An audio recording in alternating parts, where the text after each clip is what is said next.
You know, I was thinking about the concept of focus the other day. We live in a world that is constantly tugging at our sleeves, don't we?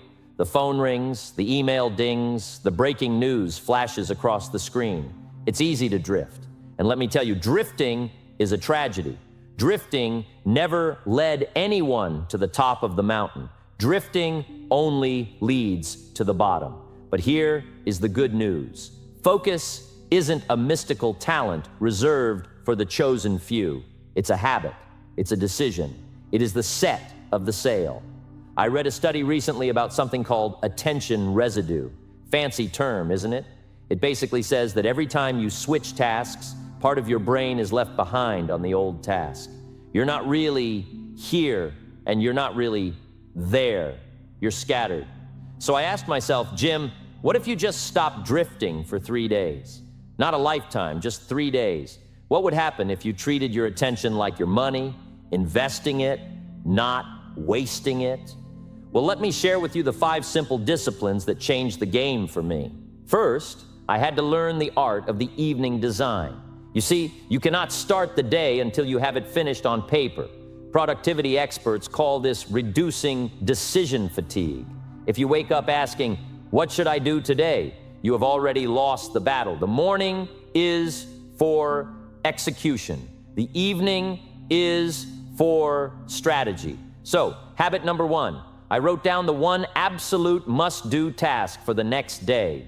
Just one. Not 10 things that might happen, but the one thing that must happen. Then came habit number 2. I had to fire my distraction. I looked at my phone, that marvelous, terrible little machine, and I put it in another room. Out of sight, out of mind. There is a psychological concept called stimulus control. It says our environment shapes our behavior more than our willpower does. If the cookie isn't on the counter, you won't eat it. If the phone isn't on the desk, you won't check it. Simple, isn't it? But remember, what is easy to do is also easy not to do. Now, once the stage was set, I needed a rhythm to dance to. Enter habit number 3, the timer.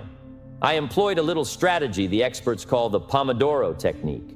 It sounds fancy, but it's just common sense. You work with intensity for 25 minutes, and then you disconnect for 5.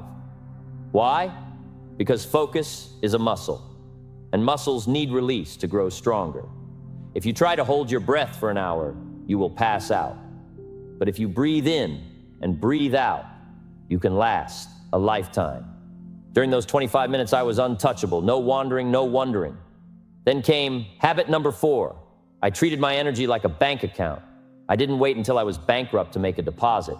I took real breaks, no screens, just a short walk or a glass of water to reset the biological clock. Most people rest when they are broken. I learned to rest to prevent breaking. It turns out the secret to moving fast is knowing when to stand still. Finally, we arrive at habit number 5, the review. You see, experience isn't the best teacher. Evaluated experience is the best teacher. At the end of each of those 3 days, I took 10 minutes to look back. I asked, what worked? What distracted me? Where did I lose the thread? And we call this a feedback loop. If you don't look at the scoreboard, you don't know how to play the next quarter. You cannot improve what you do not measure. It is amazing what happens when you start paying attention to your attention. I found that my focus hadn't just improved. My anxiety had vanished. Why? Because anxiety often comes from the open loops, the unfinished business, the feeling of being overwhelmed. But when you plan, you execute, you rest, and you review, you close the loops. You find a sense of peace. And peace, my friends, is the fertile soil where focus grows best. So here is the challenge I have for you. 3 days, not a lifetime, just 72 hours. Can you commit to that? Can you pay the small price of discipline today so you don't have to pay the heavy bill of regret tomorrow? Because here is the truth. The marketplace pays for value, and value comes from deep, concentrated effort. It doesn't come from skimming the surface. It doesn't come from being busy. It comes from being effective. Don't let the electronic noise steal your future. You are the captain. You set the sail.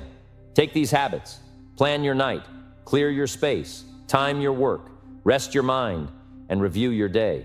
If you do this, you won't just find your focus. You might just find yourself. And let me tell you, that is a discovery worth making.